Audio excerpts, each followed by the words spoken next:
good evening and welcome. Welcome to Rangers Radio. With myself up here on the panel. It's Bridgeman.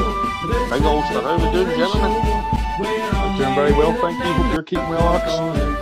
Tip top, mate. Tip top. That's a big good evening to the boys in the panel. A huge good evening to the guys in the lobby and to all the Rangers fans all over the world listening to us. Good evening and welcome to Rangers Radio. Right. Where did we start here? Where did we start, Bridge? I think we should start with the thank yous. What do you think, Bridge, man? Go for it. I'd like to thank Old School Blue for putting on the show on Friday in Fox's absence. I'd also like to thank young Ben and Blue Shadow for assisting. Big Ulster. Well done, big man. Oh, thank you very much. It wasn't easy. I appreciate now what you guys do every night when you're doing this. So thanks very much. But I was happy to put a wee show out for everybody. So I was. Ah, well. Next one's tomorrow night, Bridge, yeah? Aye. No, I'm back on the back benches. Boris Johnson. I'm doing the bars. In and out. Can also put a thanks to Ali Bally. Cheers, Ali. I got that message Friday. Thanks. I'll see you soon. And also Skipper, who helped me babysit Fox on Saturday, mate. Hard job, but we managed it between the two, Bridge. Don't forget that Cal Mack turned up on Friday night and Padge and his family, Mrs. Padge and the three kids. And Padge's young boy, he's 14. You want to see the size of him? My goodness gracious, he's huge. Big boy, tall. I believe I just missed him on Friday night, mate. I just did. Traffic. Well, Fox told us you were just going onto the subway. He thought you might have just been getting onto the subway as opposed to coming off it.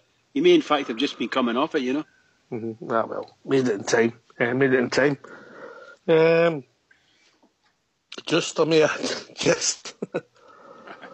But, well, it wasn't planned and it just happened, so sometimes these are the best. But once again, thanks to Old School, Ben, Blue Shadow, always great to hear from Blue Shadow, and Big Ulster for putting on a show. And did you enjoy it, big man? Yeah, I did. I was nervous as hell doing it at the start, but I enjoyed doing it. And thanks especially to those two guys coming on. And CC as well, he came on for a few minutes as well and gave us a few... Yeah. I did hear that yesterday. I heard the old CC. Oh, I forgot CC you come on. Aye, well done, CC. Famous CC. He likes his tonic. He doesn't have. Right, so we'll talk about Friday night's game, and obviously there's a few subjects broke. We'll touch on one tonight. Obviously, there's the ongoing mess that is Scottish football. We'll get the retail deal. We'll need to discuss that. But first and foremost, we'll talk about football players and putting the ball in the back of the net. Bridgeman, thoughts? Friday night's game, marvellous. What a display we put on. I thought everybody did whatever they had to do. I'm sure I don't want to criticise anybody for a 6-0 defeat. We won, Bridge. We won. We didn't get defeated. No, sorry. For a 6-0 win, apologies. But I should have continued that and said by defeat of Bury. But I thought every single one of them put they put their nose to the grindstone and got on with it. You will be able to pick out certain things, and people will go over it and pick out. We noticed that they took note of and says that wasn't very good or that was great, whatever. But overall, I thought it was excellent. Great performance by the Rangers. Very, very happy, Bridgeman. Very happy, Bridgeman. I've got a slightly different view, Bridge. I thought it was a complete mismatch as a game, mate, and I think 6-0 could have been double that. We are 2 weeks further ahead than them in our pre-season, and I just think they weren't at the same level that we are at as a team. But there was a lot of things I've seen that had come into the game, like the pace of getting back to set up the back line, everybody working that wee bit sharper. And even though they didn't have anything to do, really, the pace of the two centre-halves on show, you could see they were quicker than anything else we've had in the last few years. Ulster? Well, yeah, I would agree with that. Like, obviously, it is just a pre-season match, but I thought it was really good. First and foremost, the fans, over 40,000 there, which is incredible. especially for a Friday night, because a lot of people are doing different things, and a lot of boys maybe from over here, etc., probably couldn't get to go due to work and stuff. But still, over 40,000 turned up, which is absolutely amazing. And being on Twitter now, I was looking through the Bury fans, and they had such a great time. They said that everybody was so welcoming to them. As you know, the fans have just conducted themselves fantastic, like we always do. And the Bury fans will be going down the road, even though they were defeated 6-0, they're going down with happy memories, and a lot of friendships have been made now. Going on to the team, I thought the team were really, really good. Yeah, we probably should have been beaten Bury. We could have beat them, obviously, a good bit more, as you said, Ox. But all in all, I think for our second game in our pre-season, I think it was very, very good. A lot of positives, and we're going to see wee things starting to mould together there for us, which is fantastic. Going into hopefully Thursday night's game here with a lot of confidence after that. I don't want to be negative, Bridge. I'm not trying to be negative. I'm just saying that's the way I've seen it, you know. Yeah, that's what I was trying to say. We will no doubt go through and we'll find wee bits. There's nooks and crannies and everything, you know that. My biggest negative of the whole night, I thought Windass was still doing what Windass has done. A lot of the times he looked as if he was running away from the game, but he'd had some smashing shots at goal. Brought a good couple of saves at the goalkeeper, and that's why I'm saying the overall, I'm very happy, really, really happy. But you know, when you bring it down to a certain level, you start to see we gave away a number of fouls that we've been giving away for the last 4 or 5 seasons. The centre halves here, right, they're giving away stupid fouls. It's the centre forward or the strikers that are working the foul, and we're falling into their trap. So there's wee things like that. But I thought, to be honest, I don't know what you thought. Overall, I thought that boy Flanagan, he surprised me. I thought he was absolutely sterling, superb. I don't mean Mel Sterling or anything like that. I thought he was brilliant. I really did. I really enjoyed watching him. He looked very comfortable in the first half, mate. Yeah, obviously he got half and Declan John got half. Yeah. He looked comfortable in the ball, and he moved it well and linked quite well with Murphy. Does that give you a problem for having two right-footed players on the left side? Is it something that would worry you, Bridge? No, I think surprise. Once again, the thing that surprised me the most was that the Hodgson came on and Halliday. I just didn't. The man Gerrard keeps surprising me. I never expected these guys to get a game, and they got a game. So they never did anything wrong when they came on. But you've got to remember that if you're trying to get rid of people, mate, you need to get them to a certain level. Absolutely. So another team will take them. So they're part of the squad. Doesn't mean they'll be there. And I think they'll be. I think that Flanagan will most assuredly. He's a right back. I think he's a natural right back, but he's a footballer. You can see he's a footballer.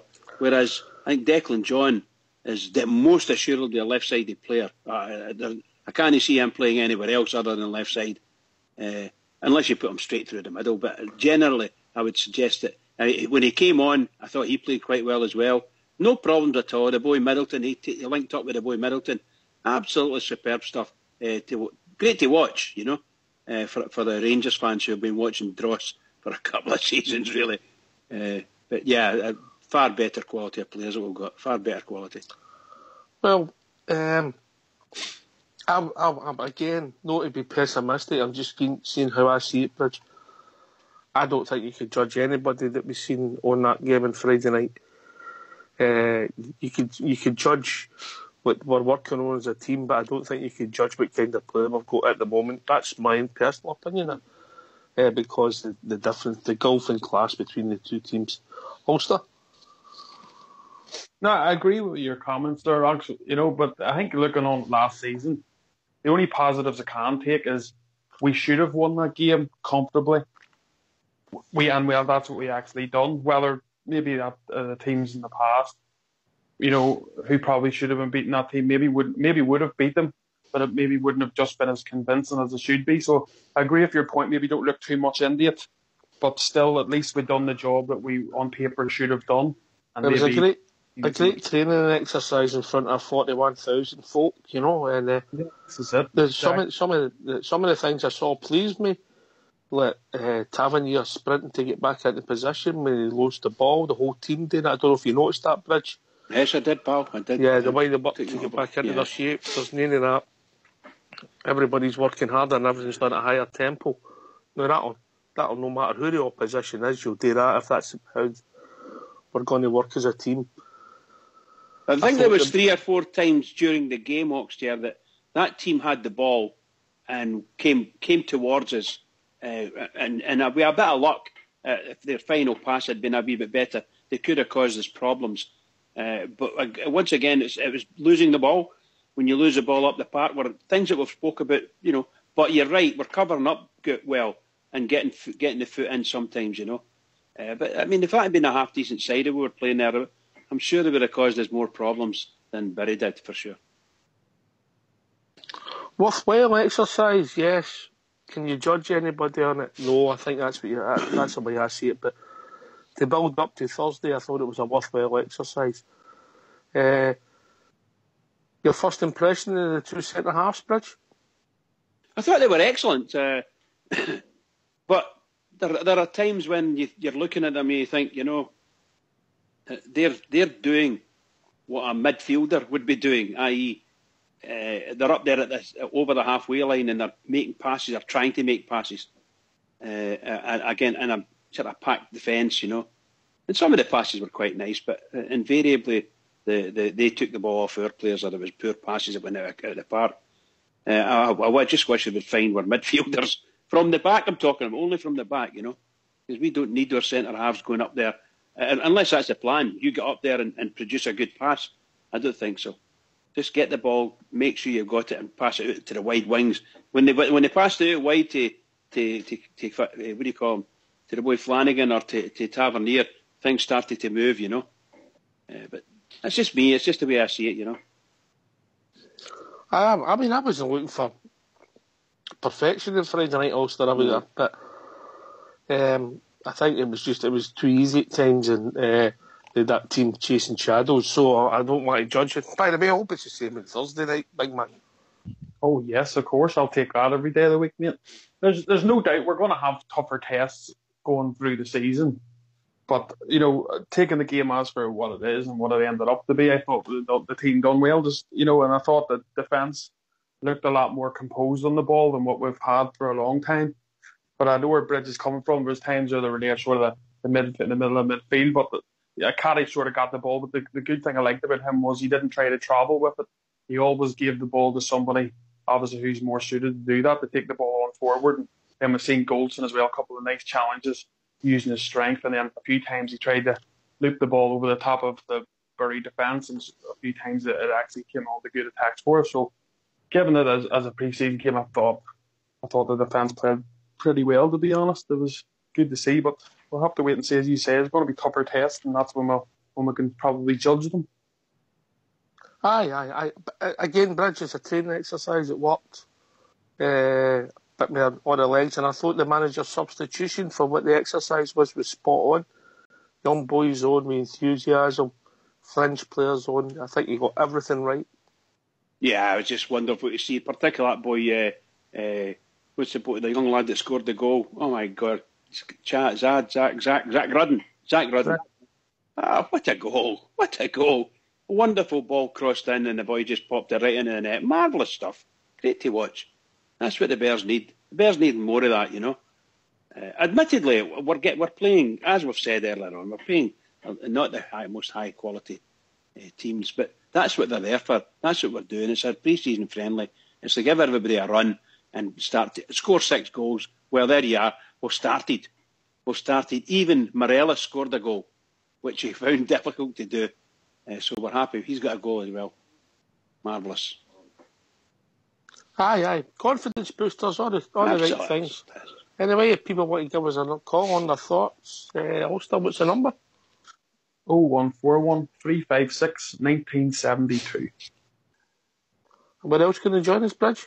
Well, they can join us on Skype at RangersRadio.online. And if they've been here before, they'll come straight through. If not, get in touch with Foxy, and Foxy will bring them in. Mm-hmm. So the big positives for you were, Bridge? Well, number one, the crowd. The crowd were wonderful. The players reacted to the crowd and played, really, to me, really good football, considering who we were playing against. I thought they did very well and scored 6 goals. That was the main positives. And I'm sure that during the week leading up to the big night on Thursday, we'll have torn this whole game apart and changed our mind slightly in certain things. However, I'm very happy, Bridgman, and lots of people around me are very happy to see the boys scoring and playing well. Ulster, positives for you, mate?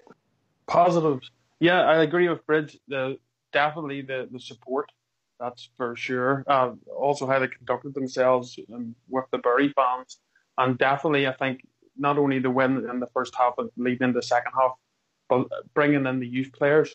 And the youth players actually, taking the game on. And there was a few goals come from them. I think it was Glenn Middleton actually passed the ball to Zach Rudden. So that was a goal came from the youth development into the game. I think that was absolutely fantastic. So a lot of positives, and definitely I think seeing the young boys coming on and the packed Ibrox and doing such a good job, I thought it was fantastic to see.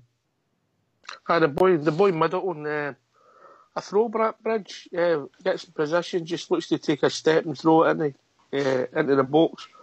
A couple of times hard and low, just needed a touch. His delivery and his smartness, his play looked sharp. He looked very good, and he's not scared to take anyone on, and he's not so scared to have a go and then find out he can't do it and turn round. He's wise enough. Showed that anyway the other night, and goes back the way and starts to pick up, giving it back to in the second half game to Declan John, who himself plays quite well, or did play quite well as well. But they teamed up together. It was great to see that kind of partnership flourishing. So good strength to them. Well done, boys. Well done. I'm happy with them. Oh, the first caller tonight is somebody who's been raving about Glenn Middleton since he arrived at the club. Evening, Ibrox. Evening, Trips. How you all doing? How we doing, mate? How you doing, Loyal? All right, Bridgman. How you doing, mate? Wonderful, bud. Wonderful. I had the pleasure to bump into Ibrox 3 times at the weekend, mate. I did that, wow. mate. We did that. Aye, twice he knew about it, and the third time he never knew about it. What, the third time, did I know? Oh, well. that's my bad, mate. Too many shandies, perhaps, later on in the day. But, no, I know you're coming for me. I've been listening to the show, and Ox, I agree with what you're saying, mate. It is what it is. It was a professional performance. It was a pre-season game, allowing my players to step up their match practice and getting involved. But again, I'm like Bridge and Olsen that says there as well. The atmosphere was brilliant, mate. For minute 1 we finished up at the end. We've seen what we wanted to see for our 2 centre backs. The boy Flanagan looked pretty impressive as well for the 45 minutes he played. Young Arfield as well looked sharp. And then the youngsters coming on at the end, mate. Glenn Middleton, what a little pocket dynamo he really is, mate. Very, very impressive. Nice to see Kyle Bradley and young Wilson get on as well again for some more game time. And Zach Rudden get his first goal at Ibrox, mate. And a few of the guys who were sitting next to me in the Brimloan were like, he's got his first goal at Ibrox now. He's going to get tons more. And that's what I like to hear for the fans as well. I think that's since Broxy Teddy took him under his wing and pointed him in the right direction. I think it was great for the young boys to get on and play in front of that crowd. Great experience for them and see where it takes them. The crowd was spectacular. There was a lot of youngsters there, what I've seen. A lot of families that maybe might not be able to get along to other games, so it was fantastic, and everybody got to see a few goals. So that was a big positive, the atmosphere, the welcome that Stephen Gerrard got. He must have been pleased with the whole exercise, Ulster. This is it, mate. That's what it's all about. Like, I'd have had the young girls there, obviously, only because, the way it was with work and stuff, couldn't do it. That's why I love to see them, Rangers come over here for a wee pre-season friendly. That's when I would normally bring the girls over and they get used to watching the Rangers. But I'm sure, all the wee happy faces seeing Stephen Gerrard, 'cause that's a big thing for the young support. They'll know they'll be able to relate to Stephen Gerrard for the well, so it's great for them.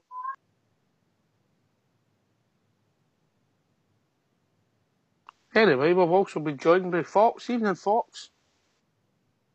Good evening, lads. How are you? Nice quiet weekend, mate? I had a very pleasant weekend. Started off on Friday night like a load of other people. Wasn't it good to be back at Ibrox? Lovely sunny night. nice wee game to watch. I thoroughly enjoyed it.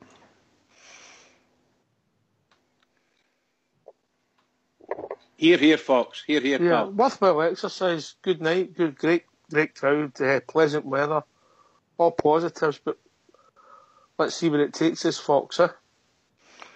Well, that was the most intriguing thing for me was how we would set up. We sort of lined up in a 4-3-3, I thought. Steady back four. Tried a wee experiment of Candias on the right-hand side of the midfield three with McCrory sitting in behind, and Arfield being a true box-to-box midfielder for me. I thought he was absolutely splendid, and that's even taking into consideration the opposition. I still think it'll take us maybe 4 or 5 games to get up to match speed and get players into the rhythm of playing in this system that we're playing in, and it all looks kind of positive for me. Very positive the way we try to play the game, but I just want to hold more fire, mate, to see where we go on once the games start coming. But I thought it was a real worthwhile exercise, mate. Oh, of course.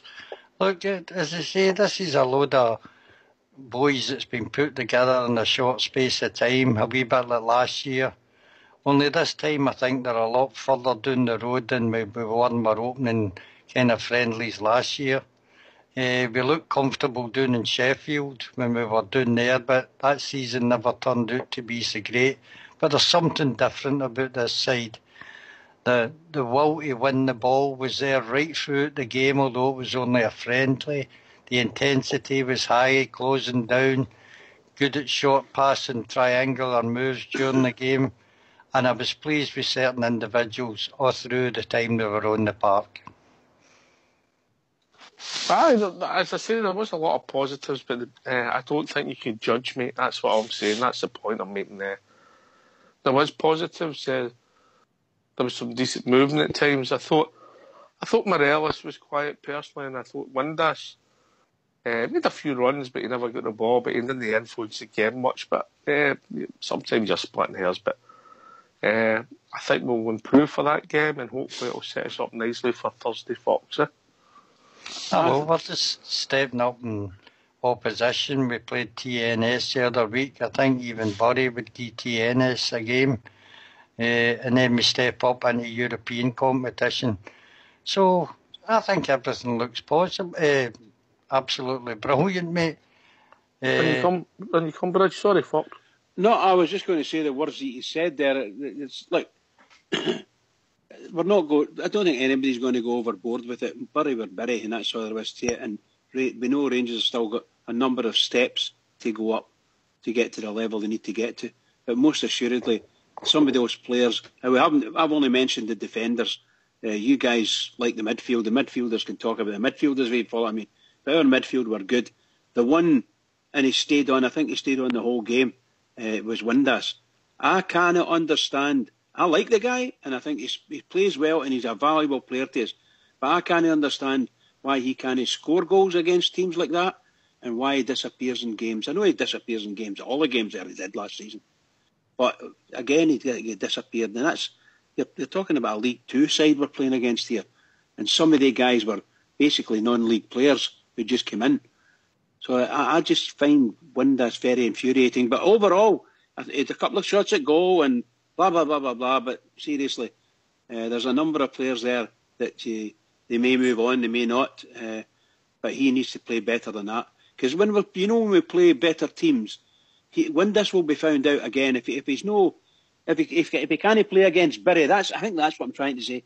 If he can't play against Bury the way we know he should be playing, then there's something no right. It might just have been fitness thing. I don't think my team's finished yet, but I don't think. No, I don't think so either. I don't think the comings and goings are finished. Do you, Fox? And then we'll go to Ibrox. I don't think the comings and goings are finished at all. I think we'll see a couple of signings before the weekend. And that team will change personnel as well during the season. He's put out what he's thought to be the best players in their position and for the opening half. And I thought they were all right for the second time playing together. I thought it was good. That's a good point, Ibrox. It is only the second time they've been playing together as such. That's it, mate. And as you say, it's all about getting match preparation, match sharpness in these pre-season games. As Fox just says there, we've played TNS, then moved up a level to play Bury. Now we're going to this European match, mate, and I think we should be nice and steady taking this first leg into account, mate. No taking it away for this other team. Don't know too much about them, who we're going to play on Thursday night. We'll give them every bit of respect that's due to them. That should go without saying. But I think we should be taking that steady. That the first leg should be steady.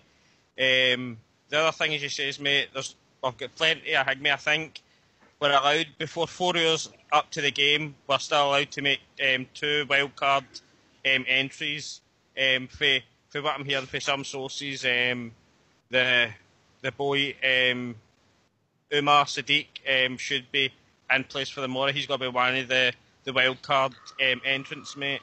And then do you want them playing, but beside the no, morning? I'm not saying that. I'm not saying that. No, I'm not saying that, mate. I'm just saying that they'll be added to the squad, mate. Because after this European match, we do play Wigan in an friendly before the second leg, so they'll still start to get a bit. No, we don't. Ibrox, we don't play Wigan until the 29th. Was it the 29th? Is it? I don't think it was as far away as that. Mm-hmm. But no, we'll still have some closed door games, mate. We know about that. There's going to be some closed door games, and maybe these players will get their match sharpness and that through there. But it's definitely no finish, mate. I see signing a good couple yet, mate. So when you go, a few at the door. I was going to say, no, as far as I know, we've got the European game on Thursday and then another European game the following Tuesday, because they moved the dates, remember? So I think we're playing Thursday this week, Thursday, but next week it's Tuesday over there. I thought it was Wednesday the following week, is it no? It's Thursday and Wednesday, is it? I'll just check that out, Bridge. I thought they pulled it to the Tuesday. But I might be wrong. Oh, I never. Where have you ever been wrong before, mate? Can you think of anything? No, I think it'll clash. If they moved it to the Wednesday, it'll clash with the European Champions League or something like that. Something daft like that. You're spot on, mate. It's Thursday the 12th and Tuesday the 17th, mate. Right. So that's probably a good reason why we wouldn't have any. If not a closed door game, maybe a closed door game. But I think but we'll have the next round of Europe.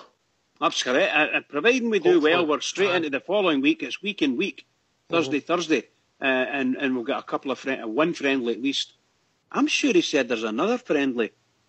I can't remember what it was. There was definitely another friendly. He said he was going to have a closed door game.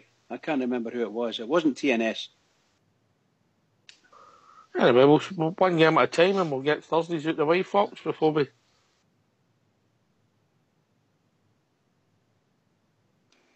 Well, lost Fox. Are you back with us, Big Ulster? Yeah, I'm here, mate. Yeah, you're looking to the build-up to Thursday's game, which is obviously a big game. Oh, yeah, it's a big game, all right. We know what happened last season when we took things for granted. Didn't turn out too good for us, so hopefully we can do the job this time round comfortably. But I think, like yourself there, you were hinting there, I don't know if it maybe, even if we do get these two guys on as wild cards, hopefully we do anyway. I wouldn't really risk putting them in the team probably for the first leg. I would go with what we had probably against Bury, because those groups of players have obviously had a bit of time gelling together.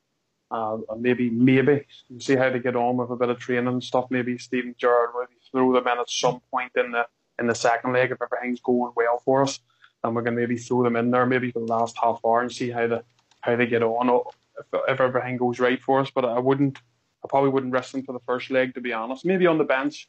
Hopefully, if anything goes wrong, maybe throw them on. But we're hoping that isn't going to happen, and hopefully the team that we put out at Ibrox does a good job for us and gets us, comfortably to the second leg of that UEFA Cup game.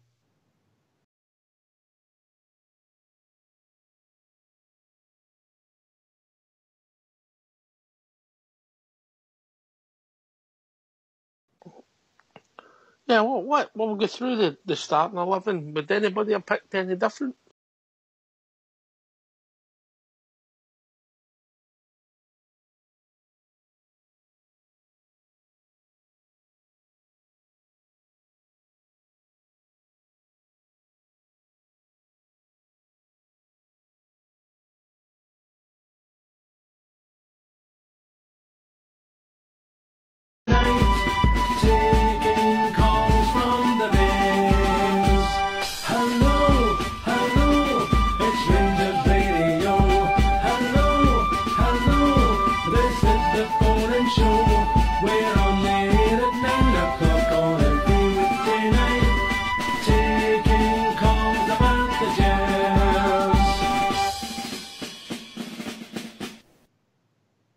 Hello, good evening and welcome. Welcome to Rangers Radio. Join myself, Fox, here on the panel. It's Bridgeman, the big Ulster. How are we doing, gentlemen? I'm doing very well, thank you. Hope you're keeping well, Ox. Tip top, mate. Tip top. Well, Can I say a big good evening to the boys in the panel and a huge good evening to the guys in the lobby and to all the Rangers fans all over the world listening to us. Good evening and welcome to Rangers Radio. Right. Where did we start here? Where did we start, Bridge? I think we should start with the thank yous. What do you think, Bridgeman? Go for it. I'd like to thank Old School Blue for putting on the show on Friday in Fox's absence. I'd also like to thank young Ben and Boy Shadow for assisting Big Ulster. Well done, big man. And hopefully he's going to be coming back to full sharpness sooner rather than later as well. So we're very comfortable in the central midfield role at this moment in time, mate. So whoever's in that midfield have got to earn their jersey, mate, because there's a lot of people there to be dying to grab it after them should they slip up. And Fox, the groundman, says that young McCrory's never to play Ibrox again. Did you see that tackle? Unbelievable. I think there's one thing about Ross McCrory is he's very determined to win the ball, but I think he should pick his challenges a wee bit better. I can see that boy suffering a lot of injuries because of the way that he commits to every single tackle. It's great to have somebody, don't get me wrong, it's great to have somebody in the middle that can win a ball. But for a friendly, I thought he tried to over-impress, and I think he should calm down a wee bit, young Ross. A great player in the making. Yep. I want to agree with everything Foxy said. The young lad's probably a half a yard out sometimes, and he's making decisions when he's not going to make it. He's just not going to make it. No matter what, he's making these decisions to just go for it anyway.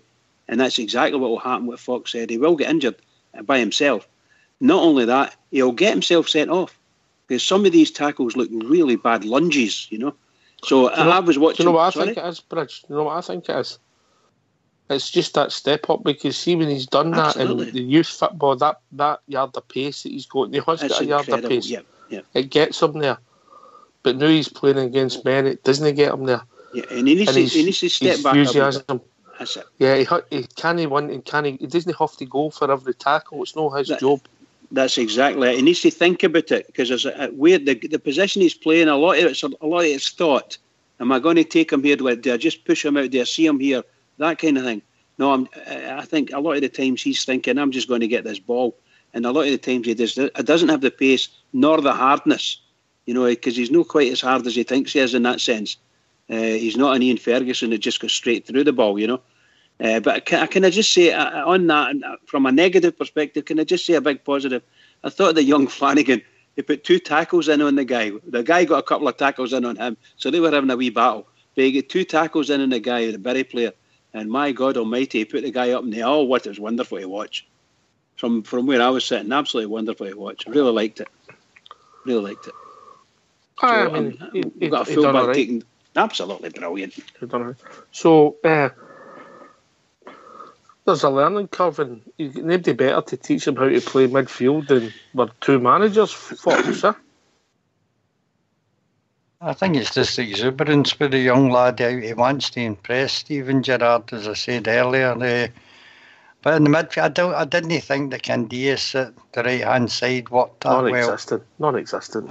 Even in I mean, if you were going to... I know that he's probably just filling in for maybe one of our signings to come in at the moment, or something like that. You know, he's good cover for Taverner when he moves forward. He works hard, Candias, but I don't think he's suited in that role. If I was doing the experiment with that, I'd have played for Flanagan right and young John left and moved Tav into the right-hand side of the midfield. I think that would have worked better than the way he went about it. No, wouldn't he? I mean, I'd have just put Ryan Jack in there. That's what I would have done. Kept the rest as it was and put Ryan Jack in there. See what maybe it takes just us, mate. Easing Ryan Jack back into the games, mate. You know. Maybe. I was very pleased to see Ryan Jack. Very pleased. What an accomplished player that Ian is. See when you see him on the ball, he's a pleasure to watch. Great stuff. I need to get some of your medicine, Bridge, because I wanted to see him on the park at some time, and he came on, and I love watching the way he moves. As I say, I'm positive. There are times when, and what you saw, sometimes it was a bit poor at times, but I'm not going to be that critical overall. 6-0, what can you say, you know? Give some boys a chance. I'm not being critical. I'm just saying you've got to put it in context, mate. I'm just saying I don't want us to get carried away, you know. No, absolutely not. I think you need another month or so with Ryan Jack to be up to full speed for sure. And then you've got to come through a tackle as well, haven't you? And see where that takes you. Absolutely. How did you see us setting up on Friday night? Ibrox. How did you see us? I think you could have, what was it, a 4-4-1-1 or a 4-4-2, mate, is what I kind of picked up for the sheer fact is that Windass looked yet again like if he was playing as that second striker. So that's probably your 4-4-2 or your 4-4-1-1 with Windass just a wee touch deeper than what Morales is. All right, fair comment, mate. I mean, I thought at times that McCrory was playing between the midfield line and the defensive line, so that sort of made it look like a 4-1 for me. And then sometimes there was the three in there, and then obviously Windass, you're right, his job was to support Morales. What be yourself, Fox? I thought it was a 4-3-3, but with McCrory just dropping back into the defensive midfielder when required. Well, I didn't see it as a 4-4-2 as well. See this Windass carry on. It's a bit like Sterling for England, isn't it? A lot of people don't see what they do in the game, but you would only notice them not being there, mate, if they weren't playing. Windass takes a lot of players away from the centre of the goal sometimes. And somebody's got to do it. They've got to keep an eye on him all the time. I think he gets a raw deal all the time after Rangers support Windass. You're a very positive man, Mr. Fox. How did you see us setting up Ulster? Oh, it's hard to say. And it was obviously four in the back. I think, as you said, McCrory was sort of playing between the midfield and defence. I thought he'd done pretty well in that position. Ardfield was sort of picking the ball up in the middle, using it well. Windass probably just behind Morales. Morales looked like he was a lead striker up by himself, and then you had Murphy and Candias either side of him. So I think it changed up a few times, to be honest, during the game. But I think it was sort of like a centre defence mid role again for McCrory, which is a position I think most of us agree he's better at, especially than centre back. So I think it was just a game where he was sort of chopping and changing it. I know we've made a comment on McCrory. I thought McCrory was very good, but maybe sometimes going a wee bit over the top for a friendly game. But isn't it? I suppose it's better having players desperately impressed than what we were sort of seeing at the end of last season. It was players didn't look interested. Whether there's a different mentality in that dressing room. These players want to play. I don't think anybody's got an issue with him trying to impress. I think what he tries to do other people's work, and he ends up getting in he's out of position because he's trying to do too much, you know. And I think that's just his enthusiasm needs to be curbed. Bridgman, then Ibrox. Yeah, I thought they were started. I agree with Fox. I thought it looked like a 4-3-3 to me, to be variable if they wanted it, and they made it variable. And I agree with the last statement that was made there. I thought McCrory was bumping into Arfield quite a lot, and so therefore they're stealing each other's space. So they need to sort that out. I think the boy, if he wants to improve as a defensive mid, he needs to say to the centre backs, you just stay 10 yards behind me or whatever, work it out space wise between yourself. He ends up drawing himself up way up into the attack, and he shouldn't be doing that. And he's just trying to do everybody's work. Just what you were saying there, he's into everybody's space and things like that. I'd rather he just made his own space and played his game where he needs to be, where he should be. It's just the enthusiasm of youth. Absolutely. I saw that as mate, and as you say, is like the stuff that he was doing in the youth development programs and under 20s. He can get away with it because by far and a doubt, he would have been the best player ever playing at the under levels. He is going to have to learn a bit, but as you say, there's no perfect people to learn from than Gary McAllister and Mr. Stevie G. They will learn. I think I kind of get where you were coming from as well there, Ox, where you were saying you thought McCrory was playing the one in the DM role, so he probably could have maybe been a 4-1 sort of thing. But I think Fox says it as well, was it on Thursday night? He was saying that he doesn't see us sticking to a rigid formation this season. He sees Mr. Gerrard as going for like at certain parts in games, different formations will work.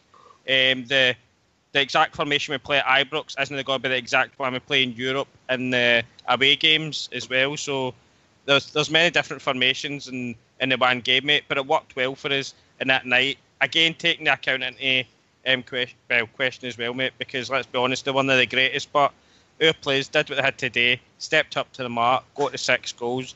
Couldn't really ask for any more than that. Fox is a very wise man, but a slightly different view in Josh Windass. I know he makes some runs and doesn't get the ball, but sometimes he can go really missing in a game and should influence the more, particularly playing through the middle. Particularly with the youngsters in the team. He should be influencing the youngsters in the team as well. Because there's no doubt about his quality. He's a quality player, without a doubt. For some reason we don't know what it is, of course. He's got ability. Where he's got heart, mate, all remain to be seen. Mm-hmm. We'll see where that comes as the season takes us. You know, and there's a lot of positives. The boy Middleton, the boy Bradley getting on. I think that's his first game at Ibrox. Morelos getting a goal. Arfield getting a couple of goals. Big Katic with his 50-yarder. Aidan Wilson came on, didn't he? He came on as well. He's played Ibrox before. I don't think the boy Bradley's played for the first team at Ibrox before, you know. So a lot of positives.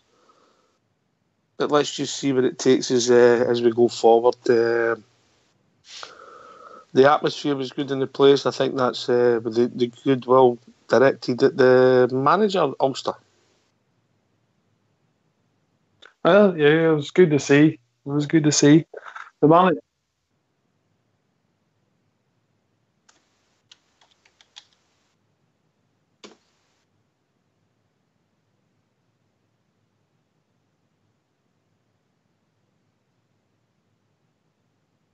Yeah? Was that no Waghorn? That was Waghorn. Sorry about that. I pressed the wrong button there. Sorry. I better put this vodka down. Dear, oh dear. Foxy boy. Foxy. Skipper, you know what I've got to put up with. Are we done with that? With the Martin Waghorn interview? On you go, Ulster, before you were rudely interrupted. I was wondering, I thought Waghorn had phoned us up there to talk about the game. Oh, brilliant. No, I thought that it was great for the manager. You've seen the players working hard for him, especially at the end. I like the way he got all the players out. You see, I don't know if you've noticed that yourselves. He got all the players to go around and clap all the support for turning up, which was great as well. You know, you can see it's just the whole buzz about the place at the minute. You know, the only thing I will say about it all is a lot of people were want to see the suit, but the only thing I was thinking about, because it was a pre-season game, obviously wearing the tracksuit, but I think you'll see the brown brogues and the suit on as the. Can I just cut across you, Fox? There's a few people having technical problems in the lobby. Is everything sorted, mate? As far as I know, everything's up and running. All right, mate. All right. Sorry, Ulster. Sorry, mate. Yeah, brown brogues will be on for the start of maybe even Thursday, mate. Oh, I would say so. Yeah, that was the only thing I seen people on the Facebook. They weren't really getting at him much. They were like, "Oh, I'd like to see the brown brogues," you know. And I think they were saying it. Also, you're right, because people were commenting it, sitting up in the sort of Cortland rear there. People were making comment on it. They don't want the manager standing there with a tracksuit on. He's just any other manager then, isn't he? Get the suit and the Rangers tie on and the brown brogues, then he's different. Huh?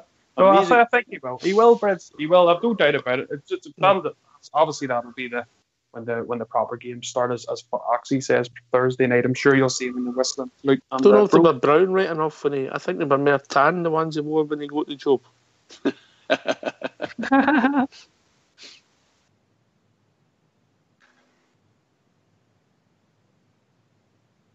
I ask you something, Bridgman? Can I ask you something? Seriously. Yeah, if we won every game at Ibrox 6-0, would you mind what the manager blew? No. All I'm saying is I'm just commenting on what Ulster was saying. He's basically also saying on Facebook and stuff, people were making comment, and I was trying to say to him, they were making comment at the match. A lot of folk were saying they hope this is the last time they see our manager standing in Ibrox or anywhere at the side with a tracksuit on. They don't want a tracksuit manager. They want a proper manager with a suit on. That's what they were saying. I'm not saying it. That's what they were saying. I get it. I mean, I think we like to see that, but you're right. Who cares? You know, but a lot of people do, you know. But I think come Thursday, I think he'll be there with the correct attire on. I think it was only a pre-season friendly, and that's how he was smart but casual, shall we say, Ibrox loyal. Yes, mate, very much so. And let's be honest, we're in the heat wave here as well. Can we kind of take that into consideration? To wearing a suit and a tie in this weather. No saying, because I think we'll be back to the suit and tie come the European match on Thursday night, but the weather as well has got to be taken into consideration. To me, it was shown that it can have both looks. As Ox says, pre-season friendly. Once the stadium stuff gets going, mate, it'll be back in the shirt and tie and the brogues, mate. So I wouldn't be too worried about that at this moment in time, mate. Okay, then. I was asked a question in the lobby. Who starts for Sunday and Thursday? Middleton or Windass? And I'll just take it round the panel. Just briefly. Ulster. I think he'll go with Windass, to be fair. No, who would you start? Oh, me, out of the two, I would go for Windass, but kind of does quickly just give you a reason, because I don't think it's Windass' position that Glenn Middle will be looking to take, to be honest. I think it'll either be Candias or Murphy if Glenn Middle can come into the side. Funny enough, I agree, and the boy looked very left-footed, but I would Windass, so I'll start for me. Fox.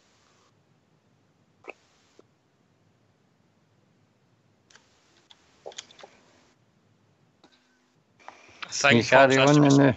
All right, Ibrox. Me personally, I would swap because I know Fox has been asking for this. I would maybe swap Murphy with Windass, and then take Windass off, and put on Middleton in that position. So Windass would still miss out. Again, no, do you know why? Like we'll go to watch, we don't get carried away. No, understand that, mate. It's just... And put the boy under some pressure. I know, it's not that, mate. It's not even that. It's just the fact that... I know, again, we talk about it was in our pre-season match, but I'm kind of like Bridge on this one again. He had a few runs, but apart from that, mate, it was another kind of non-existent player yet again. And I don't think we can allow that to continue into next season, mate, because if he thinks that you're going to walk into this game on Thursday night, and if the same sort of thing starts happening, questions are going to get asked again. That's the only reason why I say it. It's not just because of the 15 minutes that young Middleton had on, but he is a pocket dynamo, the young boy, and I think we could be looking at a very, very promising Rangers career. Early days, mate, what I'm saying, but all right. No, for me, I would even Thursday, I think we've got to put it in context. Bridgman? Yeah, it's got to be. You've got to play Windass simply for the experience. He should be able to be part of a good team and see us through and carry us forward wherever possible. They're big. A lot of weight going to fall on top of Windass' shoulders, really, and hopefully the manager can make him do the business. As I said, it's some smashing shots the other night. He did have some smashing shots. Unfortunately, they all fell to him. So maybe somebody else might have been able to do something better with him. But no, you've got to play him. I'm still not convinced that Windass will be at our club. I'm still not convinced.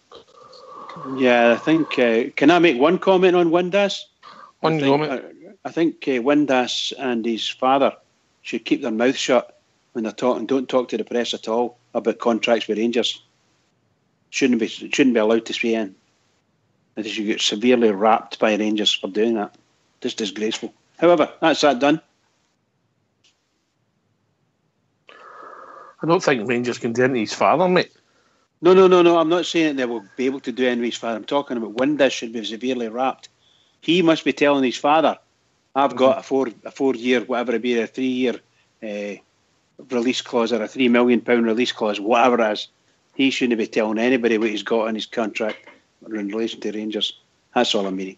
And all of a sudden the father's out there talking to the gee whiz. And so it goes on. Aye, well, I hope it becomes into a battle on Josh Windass, but I think sometimes he leaves himself a bit short, Bridger. Absolutely, bud. Absolutely.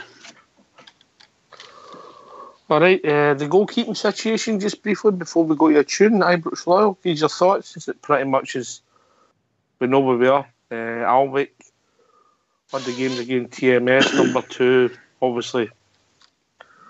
Alan McGregor, number 1, and the boy gaining experience. McCrory is the number 3.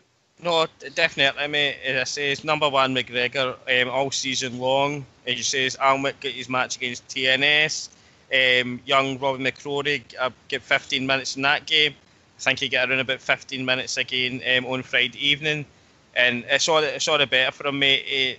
His tweet after the match was, it was one of the best moments of his life, coming on for that 15-minute cameo, mate, at the end of the match. He came right across to us because I was sitting right behind that goal, mate, and he was getting the love for the fans, mate, because they just love to see one of our own doing well and getting some minutes out in the park, mate. So I think you're right what you say. Is McGregor number 1, Alnwick number 2, and young McCrory number 3, and Wes will be off within the next week, I would think, if he's going to move at all. It looks that way. Ulster? Yeah, well, you couldn't really speak too much on the performance, obviously, because McGregor wasn't really tested that well. But yeah, he's definitely going to be our keeper going forward.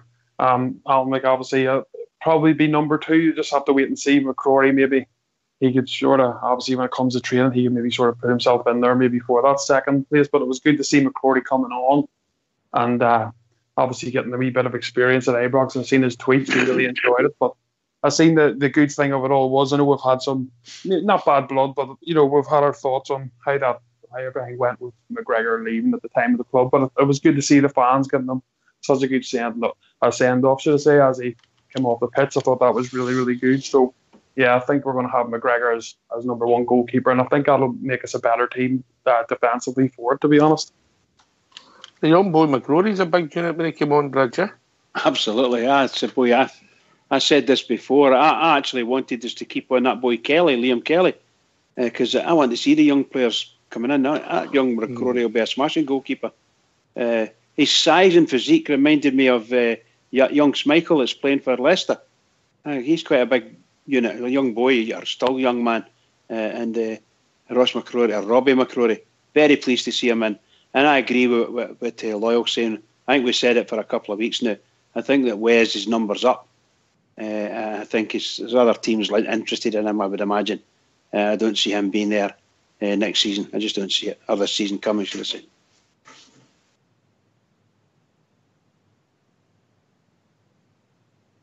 How much are you taking for him, Bridge? Well, I don't know. He's a goalkeeper. He's played in England before, and he's played for Rangers, and he's seen us through in the Prescottish SPFL, and we've finished 3rd 2 seasons in a row with him as a goalkeeper. He was a goalkeeper and we get promoted, so he's got a bit of experience on his CV, and I would expect maybe a maybe 2 million. I don't know. I think Loyal would maybe give us a better idea price wise, but probably about 2 mil if you could get it. Ibrox Loyal.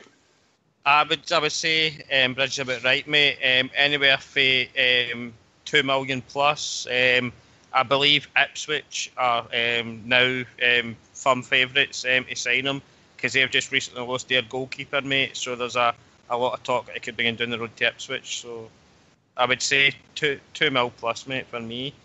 I would snap you half for the 2 million, but he's a goalkeeper. He's a specialised position, mate. So 2 mil plus. Ulster? Yeah, I think if somebody came in with a £2 million bid, I think Rangers would be probably snap their hands off. If we can get more than that, that would be fantastic. If we get a couple of clubs looking at them, I think goalkeepers is hard to come by, good goalkeepers, and I think Foderingham, would do a job at a certain level in England, no doubt about that. And they are willing to pay silly money or over the odds money at times because they have it down there. So between 2 to 3 million, I'd be very happy if that was to get invested back into the team. I just wonder how we're going to sell that to another club when we say it's a first choice goalkeeper. If we want 3 million for him, 2 million for him. But then in reality, he's not really, is he? He isn't fourth choice.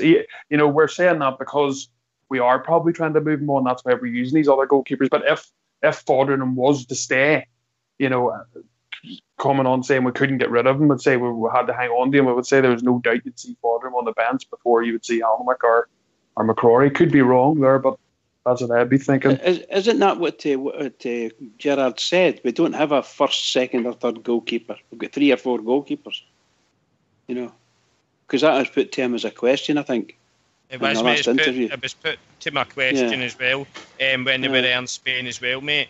It says, I brought the 3 club goalkeepers' ways. That's how they're all... You've seen it as well, mate. At the beginning, just before the second half started, young McCrory as well was helping the goalkeeping coach as well, Alan McGregor.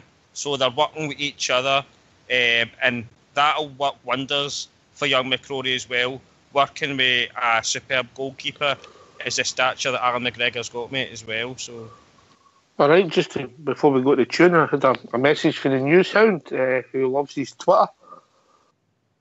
And it comes from Jeff Holmes, who's a good friend of the show. Mark Walter's manuscript is now with Pitch Publishing, who will wave their magic wand and turn it into a stunning hardback book.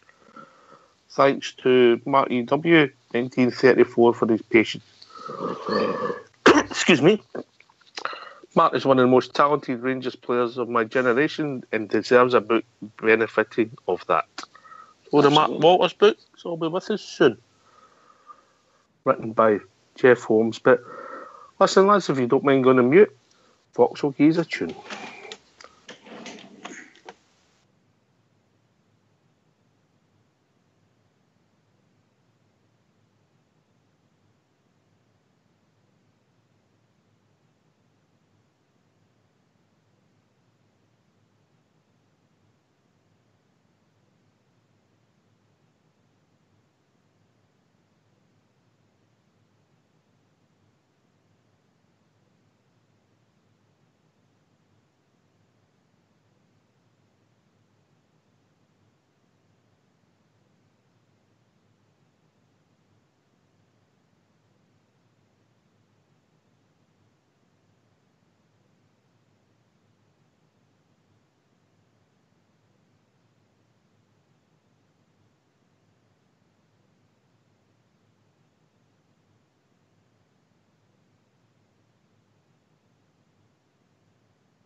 Do you enjoy that, Bridge?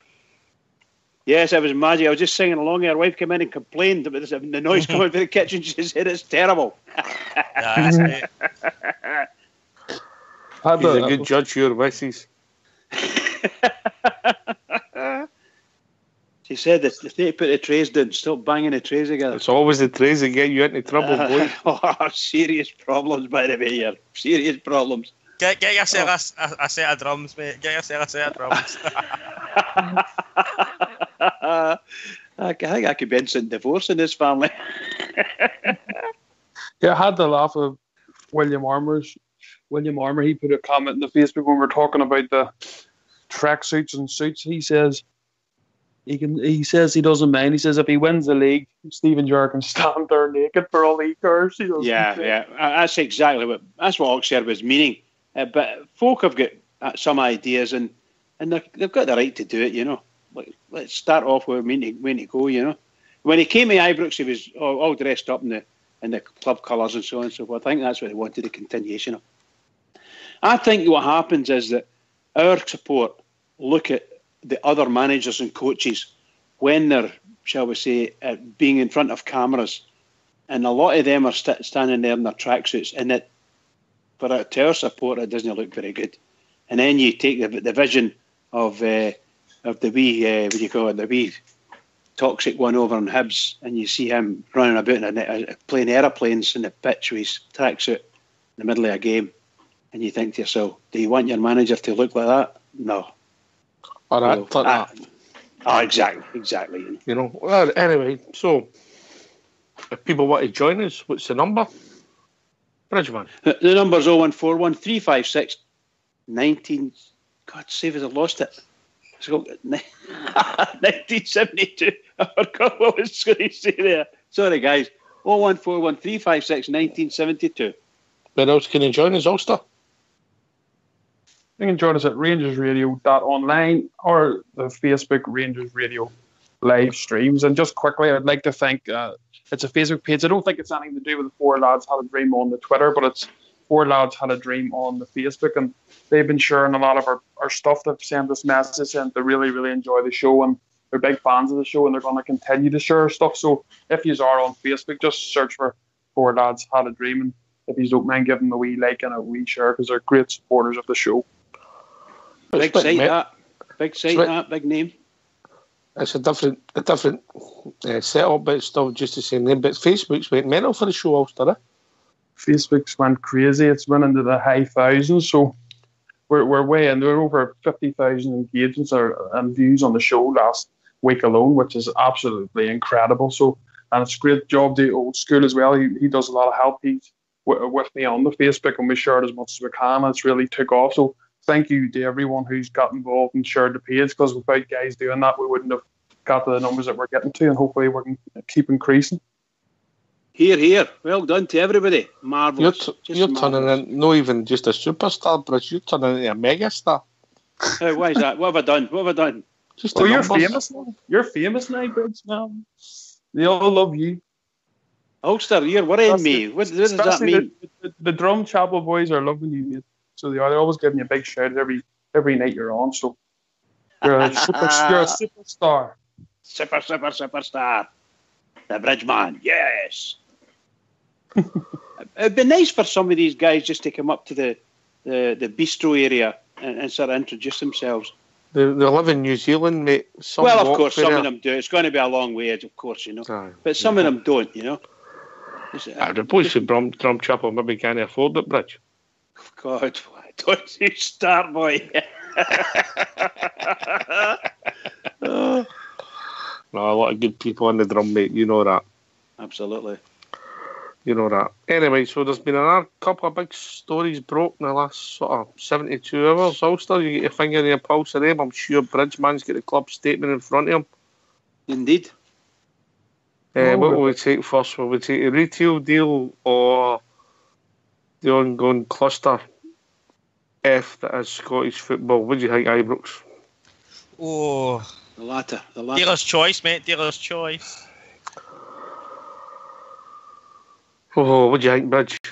Well, I'll go with the club statement. I've got it in front of me. It's quite long. When I say quite long, it's a couple of paragraphs. So it will take a minute or so to read through. Right. Okay, if you don't mind going to mute, lads, Bridge will give you the club statement. Okay, this is straight from the Rangers website. The Rangers have been informed that the SPFL board has refused our request for an independent investigation into the circumstances surrounding the position and the disclosure by its chairman, Murdoch McLennan, of his appointment to the position of non-executive chairman at Dublin-based independent news media, INM. It's common knowledge that INM and Celtic FC share two significant shareholders in Mr Dermot Desmond and Mr Dennis O'Brien. Mr Desmond and Mr O'Brien each have the ability to appoint directors to the board of INM. These directors are described in INM's annual report and accounts as not being independent. It's also clear that as a chairman of a company in the difficult position that INM finds itself, Mr McLennan will be required to review evidence and materials relating to INM's dealings with its shareholders, including Mr Desmond and Mr O'Brien. Has Mr McLennan notified the SPFL chief executive of this conflict? If the chief executive was not notified, as he should have been, can he confirm why he did not notify the SPFL board of this interest? It's surprising that Mr McLennan does not recognise and acknowledge that this is a clear scope for conflict of interest between the duties owed by him to the SPFL and its shareholders and the duties he now owes to INM and Mr Desmond and Mr O'Brien as the Rangers shareholders. Under the present circumstances, no SPFL club can be sure of being properly served. Our concerns are heightened by the fact that Mr McLennan has yet to offer an explanation for the very serious public allegations that he used highly inappropriate language when speaking about Rangers while working in the newspaper industry. In the interests of proper governance, transparency and integrity, the SPFL should have agreed an independent investigation into this extremely serious matter and should not have refused to answer all questions and address the genuine concerns put to them in a formal letter by Rangers. Now, however, and because there is no route of appeal against this decision, Rangers is left with no alternative but to call for Mr McLennan to stand down as SPFL chairman. Apart from this being the correct course of action under the circumstances, it would also be the honourable thing to do. Rangers believes that Mr McLennan cannot be considered fit and proper to continue in his role as SPFL chairman, as he is now obliged to recuse himself from meetings and decision-making processes which could impact on member clubs. The SPFL needs a chairman that can openly participate in all meetings. End of statement.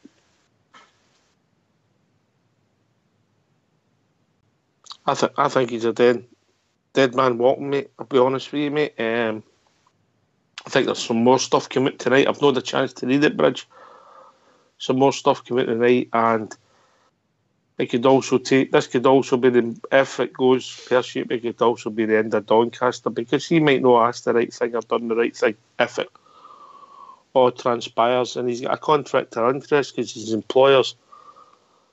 He couldn't take any decisions or ultimately do with who else he's employed with, i.e. the team that plays in the East End of Glasgow who used to train at Barrowfield. So correct. What a mess the leading lights of Scottish football have created once again, Ulster.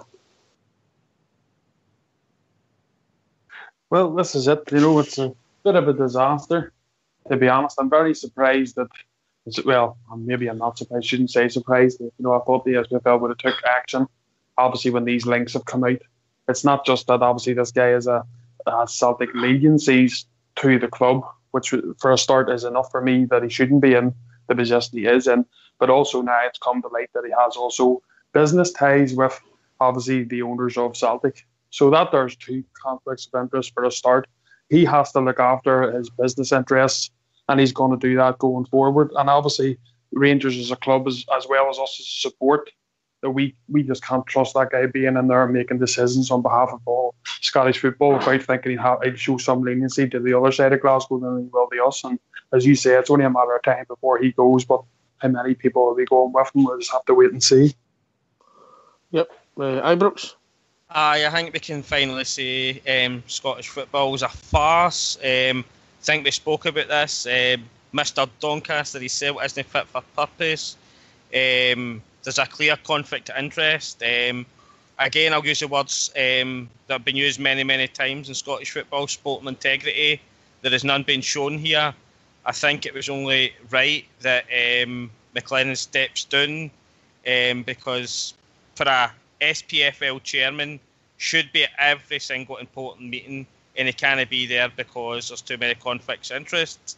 And I think that's the sporting integrity comes to highlight that, mate. Scottish football's a farce.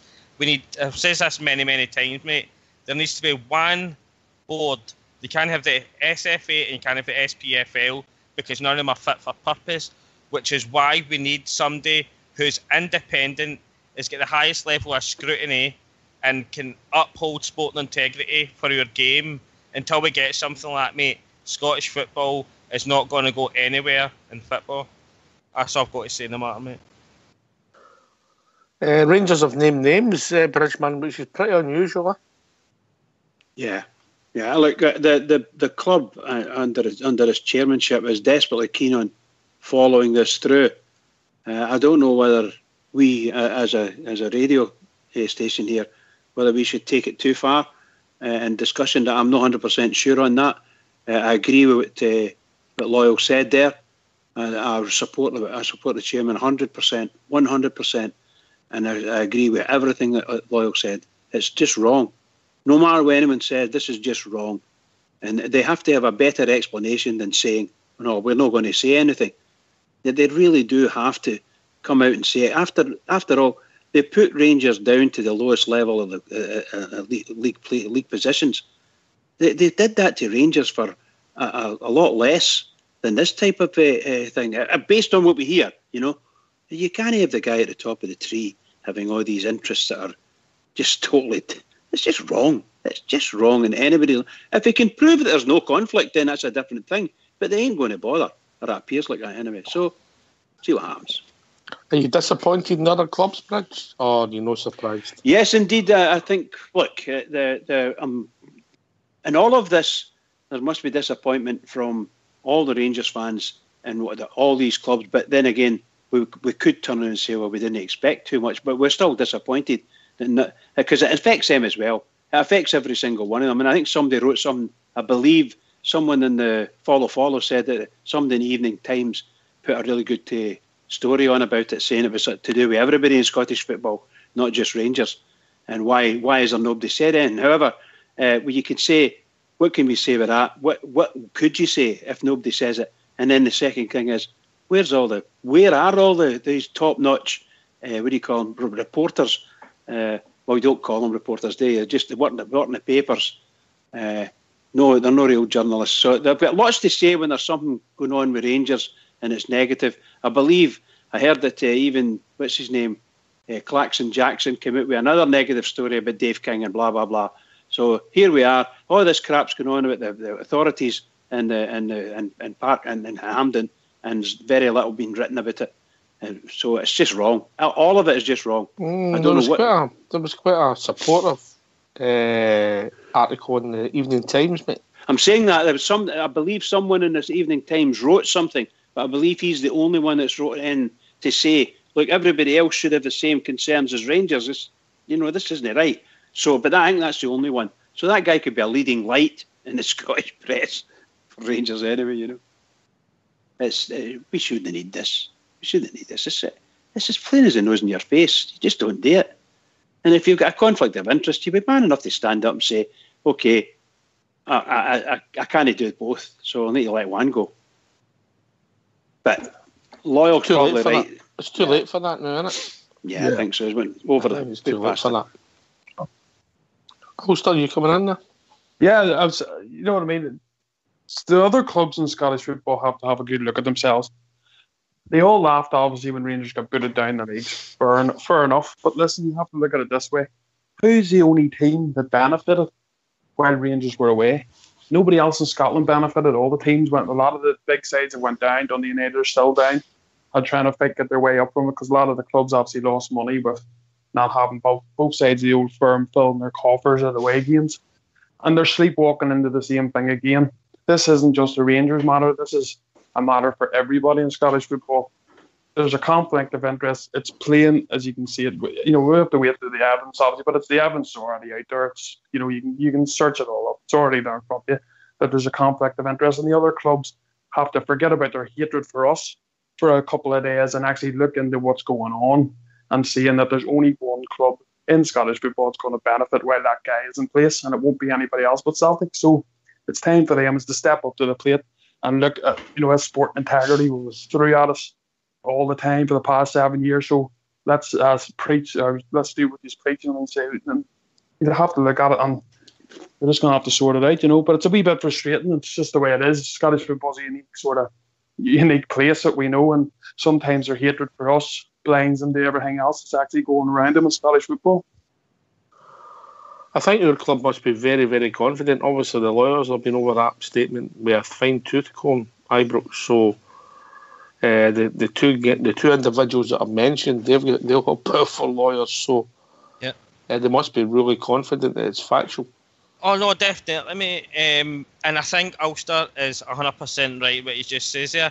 Nobody is going to benefit for this apart from one club.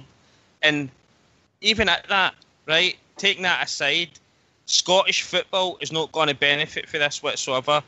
We're starting to be made a mockery again. Scottish football is a joke league that everybody thought it was. And until, as I says, we can get all the bad things out of our game, get sport integrity back, and the only way we're going to get that is if we can get somebody totally independent who, I says, has got the highest level of scrutiny against them and can uphold sporting integrity. Until we get that person in place in Scottish football, then again, Scottish football is going to be made a mockery, unfortunately. All right, so we've also been joined by the one and only Rudy Bear. Evening, Rudy. Oh, no. No, the microphone problem again, Rudy. I think it's me. The whole week he tried to get on, he couldn't get on, and the night that I wasn't on for the first hour, he was perfect. Maybe he's allergic to you. Oh, well. We've not been joined by Rudy. Rudy. Come on in, Rudy. Come on in. So we'll move on to the other story. Can I just say, before you move on, can I just say, well done to all the guys on here. That was really good comments. I thoroughly enjoyed all the comments, and it sounds as if we all are basically singing off the same hymn sheet with small variances here and there. But that was really good. Great to hear, and I'm sure all the boys in the lobby enjoyed it. If you don't get a conflict of interest when you're making comments on your own critique, he's not coming back with that one. What can I say? What can I say? He was maybe laughing there. Mrs. Bridge will phone an ambulance if she catches him laughing. That right, Bridge? No. I have to say, I'll say it again, I really enjoyed listening to your comments there on this particular story. Really, really good. Really good.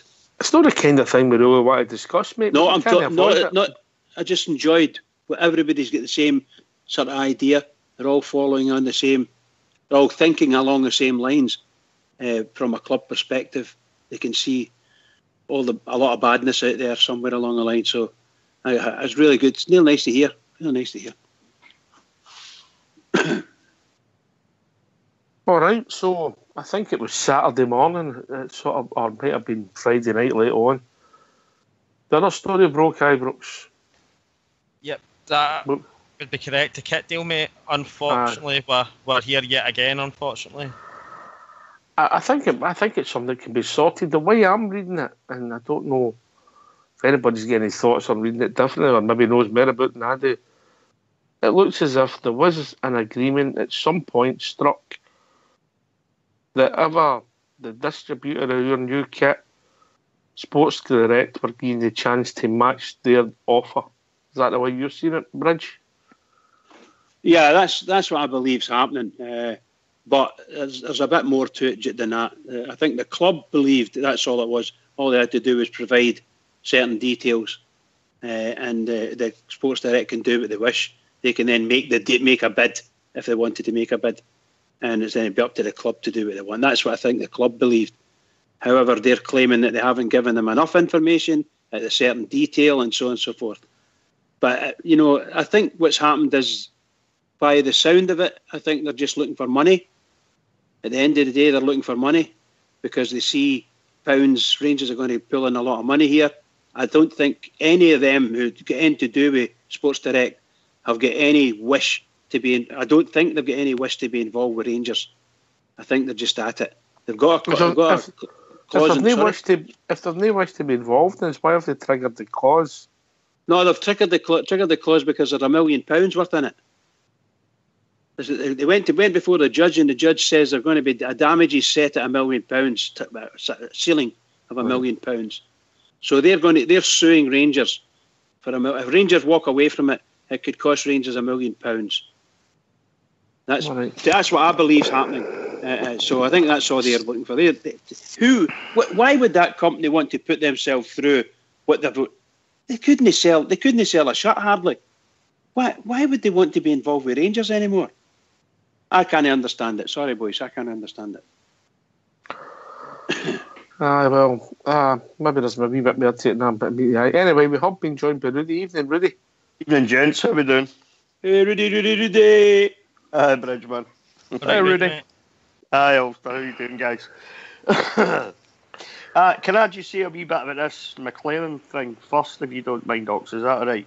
I'm no surprised in the slightest. They've already lost Hughes, and you know who I'm talking about. You know who it is I'm talking about. They've lost Hughes, and now they're struggling like mad. They're fighting like mad to keep this guy McLaren. I have absolutely no idea how this man can stay in position after what's been revealed.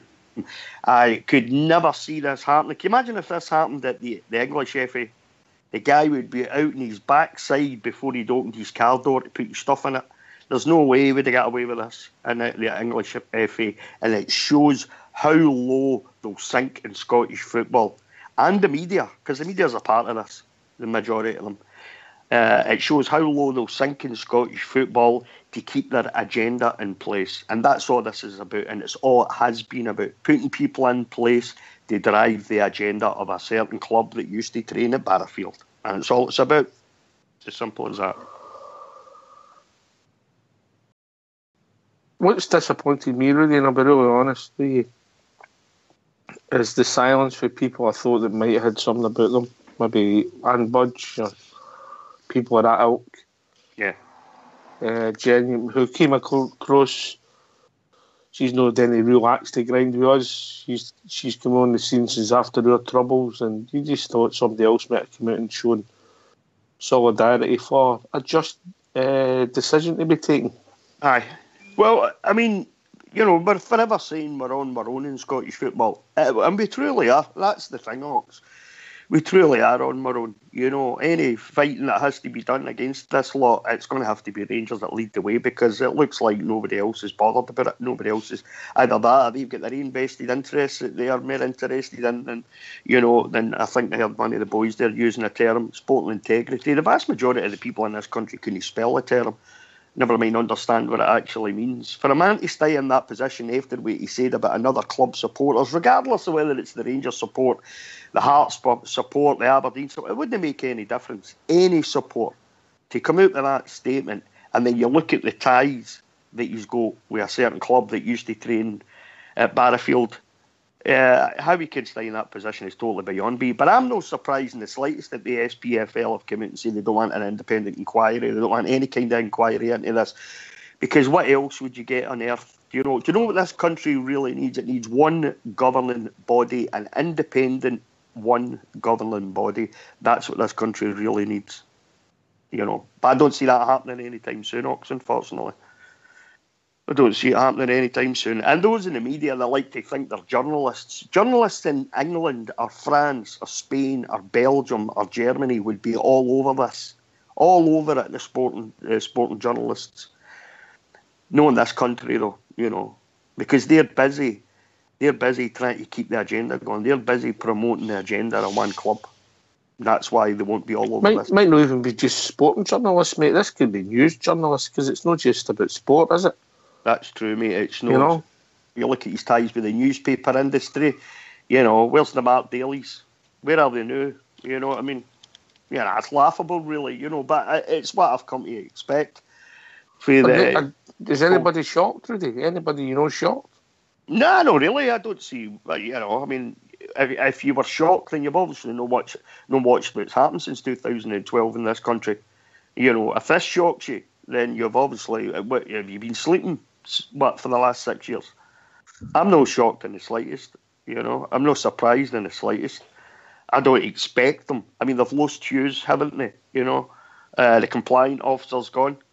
You know, all being said, he's going to get a say, apparently, who's going to be the next compliant officer. You know, I mean, no, their histories about the compliant officers, don't we? I mean, look at Lunny before him. You know, it's laughable. It's like, but it doesn't shock me that other clubs in the country, or in the league rather, won't turn around and won't stand up. The chairman of other clubs won't stand up and say, "Well, wait a minute, this is no right." It doesn't matter what angle you look at this from. This is not right. But they get away with it because the media in this country help them get away with it. And Bridge has been saying it for long enough. I've been saying it for long enough. Where's the BBC? Where's BBC Sports Scotland in this? If that had been anything to do with Rangers, they'd be all over it like a rash. So they would. But it's not right. You know, so they're no bothered. Sorry about that, guys. I know you were talking about something else there. Sorry, I just... No, mate. No, I know you were trying again earlier on, mate. Sorry. Have you sorted out your technical difficulties? I don't really know. I was trying to get in. I couldn't get in. I messaged Fox to say I was trying to get in. So Fox... It seems to work when Fox... You know, when he gets in touch with me, when he connects with me, when I try to connect with the show for some reason, I don't know what's happening, guys. I maybe get my nephew up to have a wee look at things for me at some point. But... it's all right now. Touch wood. Let's see how long it lasts. It really makes a good point there about the journalists, you know. As you say, this is a big story that you would think any journalist would like to get their teeth into, especially when the evidence is there as clear as day. But unfortunately in Scotland we have journalists who are looking at a negative story from a player that's nothing to do with us, to plaster it on their papers and to stick him on a Rangers shirt that he was given at the end of the game at the Emirates Cup. And because he was wearing a Rangers shirt, obviously, they like to plaster that over the pages instead. So that just sort of shows you what you're dealing with in Scotland, unfortunately. That was absolutely disgusting, wasn't it, Ulster? I imagine, you know, I mean, how low can that paper sink, you know, to put a picture of a player that had committed an offence with a Rangers jersey on their page, you know, and you just think to yourself, what is up with you people? Can you sink any lower? But then just look at their history. Look at their history in the last few years of how they've treated Rangers fans, the club, you know. After the Scottish Cup final, some of the absolute garbage, journalists telling lies, and I'm no surprised at the Daily Record, you know. So there you go. Don't buy it. Simple as that. Don't buy it. Don't buy it. Don't buy that. Don't buy the Sun. They're dirty, filthy, vile little rags as far as I'm concerned. And I would refuse point blank to get anywhere near any of them. Don't click on it. Don't buy it. Yeah, simple as that. You know, that's it's only way that's the biggest tool people have got, really, when you think about it, Brody. Well, that's it. I mean, I think I seen something on social media not that long back, maybe about a month ago or something. There's a guy on there who keeps an eye on the circulation and the likes of the Record and the Sun and stuff like that. I think the Record's lost maybe in the last couple of years, maybe about 100,000 or something like that. So long may it continue, as far as I'm concerned. If they're going to keep coming out with that kind of agenda-driven garbage, they've only got themselves to blame, really, at the end of the day. You know, so yeah, there it is. Yep. Where were we? We were talking about the kit deal. What's that? The kit deal. I was just having a wee rant there. Sorry about that. That's all right, mate. What did you really think about the kit deal? What did you make of the story it's broke? I thought we'd kind of got out of that, Ox, you know, and it was, you know, the last week or so, you know, you had the new strips for the new season coming out, you know, cracking set of strips. Everybody was really buoyant about the strips, can't wait to buy them. And then I think, was this Saturday morning this broke or something, or Saturday anyway, around about Saturday, and you kind of think, well, I think anyway, I mean, because I don't look into these things too deeply until they happen, and then I have a wee look at them, you know. I thought this was all done and dusted. So it's a wee bit disappointing to say the least. I don't know where Rangers stand with this. I don't know who's in the right here, whether it's Rangers, whether it's Sports Direct. A bit like Bridgeman, we didn't buy the strips, when Sports Direct were involved in the retail deal. So I really can't understand why they would want any part of this now. Rangers reportedly paid them £3 million to get out of the contract and such like. Why are they still on about this? Why don't they just go about their business now and leave the club alone, leave the fans alone to let us get on with supporting our team and buying the kit and stuff, So I'm a bit disappointed, I have to say. It was a wee bit of a downer after the week we'd had, we brought in players, we'd seen stuff happening at the club as far as the new kit goes. Everybody, to a man probably, the Rangers support really liked the kit. We're surprised at the quality and the design and everything, and we were all saying we couldn't wait to go to buy them as soon as we get the opportunity, and then this happens, So I don't know. Is it a bit of mischief making? Did they just want another £1 million handed to? Is that what it is? Would that get rid of them, or would there be something else next time? Would there be something else? Can I ask a question? I'm not being funny. This is deadly serious because this is what it's going to come down to with Rangers fans, I believe. Would you care if it was JD Sports or Sports Direct that was distributing the strips and selling them? It would bother me, aye. That's what I'm saying. Of course, me, mate. I think a lot of Rangers fans don't want anything at all to do with that company, and I think their board know that. And this will have a massive impact, in my opinion, in the sale, the shirt sales. And I don't understand what it's. I don't understand why our board, has got themselves into this situation or allowed the club to be in this situation, because this is done under their watch, because they're the ones that's just signed this new contract.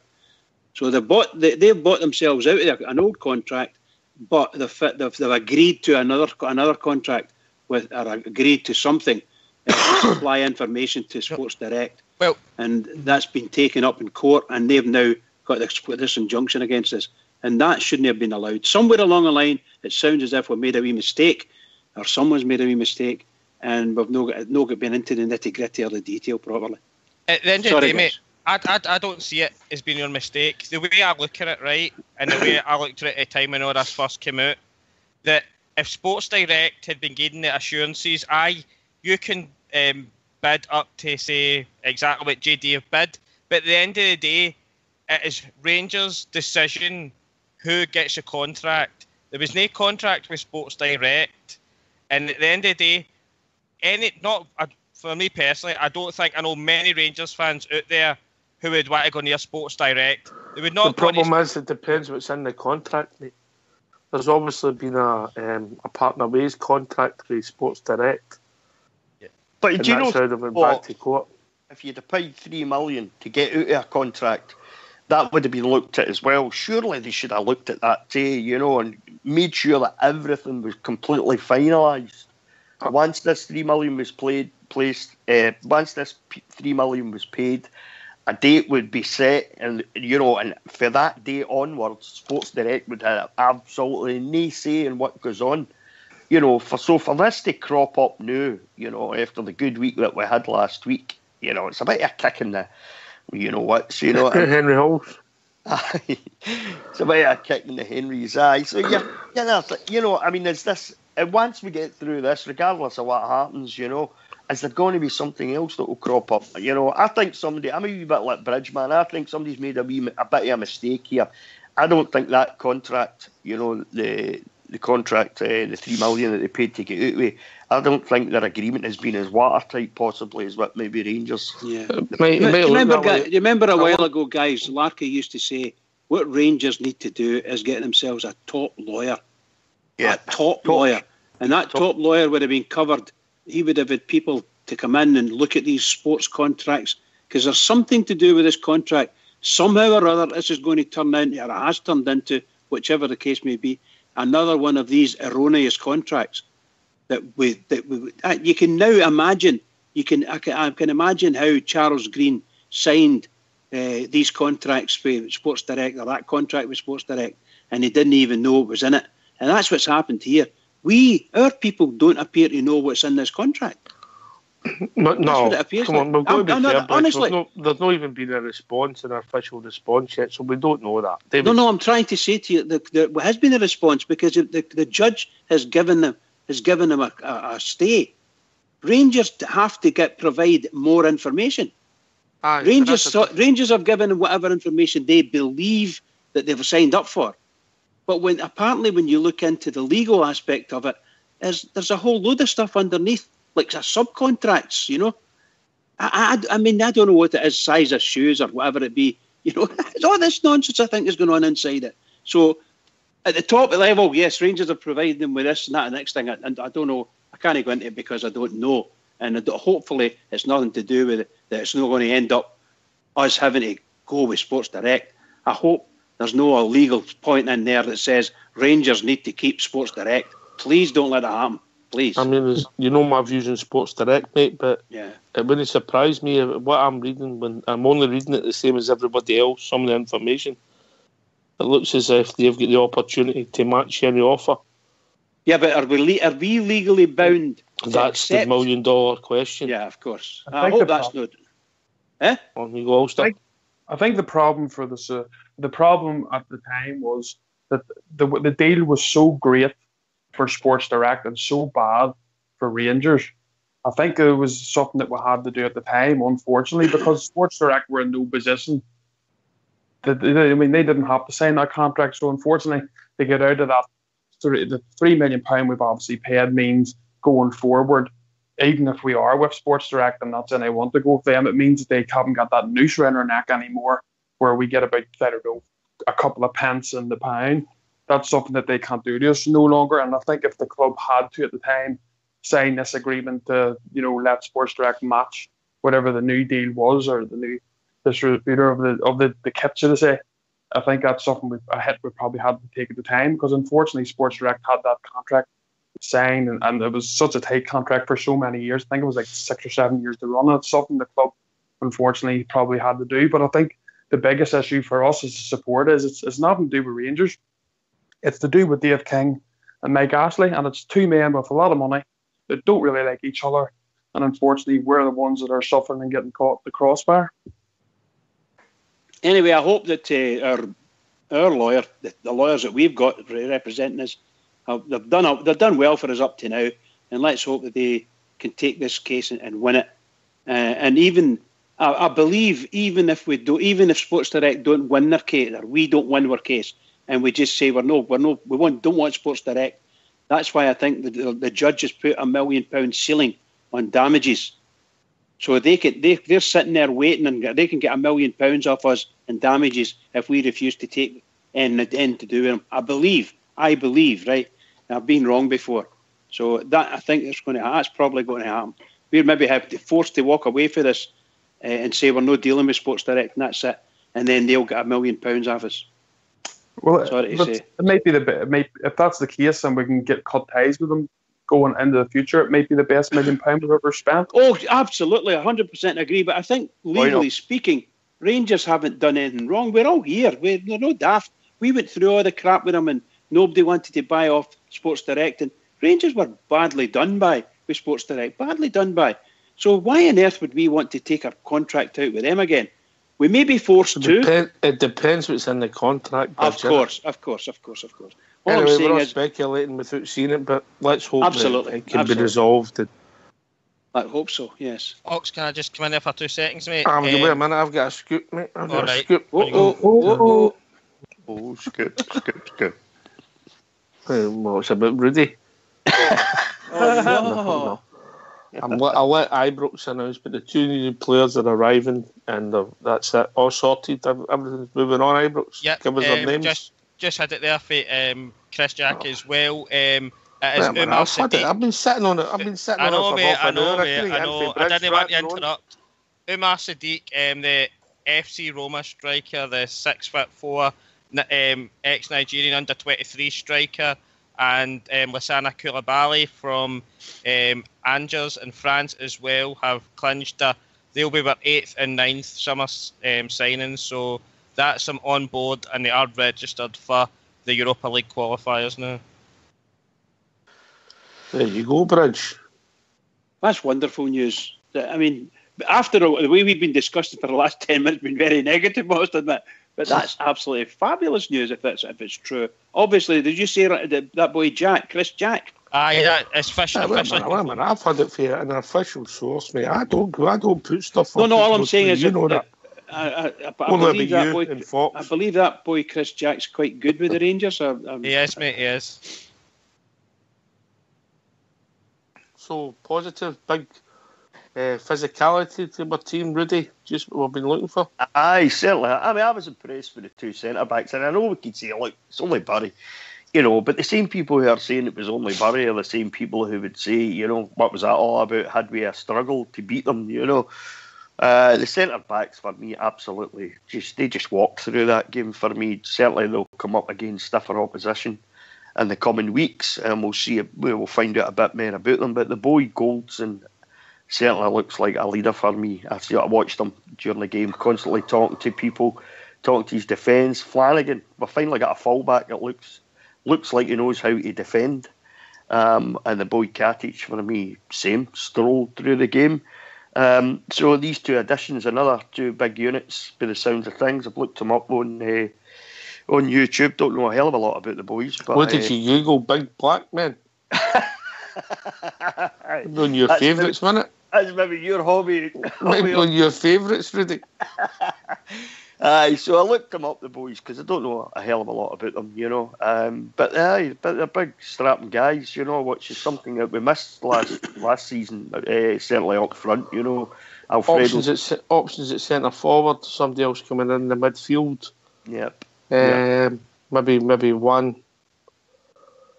maybe getting out the club quite quickly. We'll see how that takes us. But Mr. Gerrard's getting to build his own team, Ulster.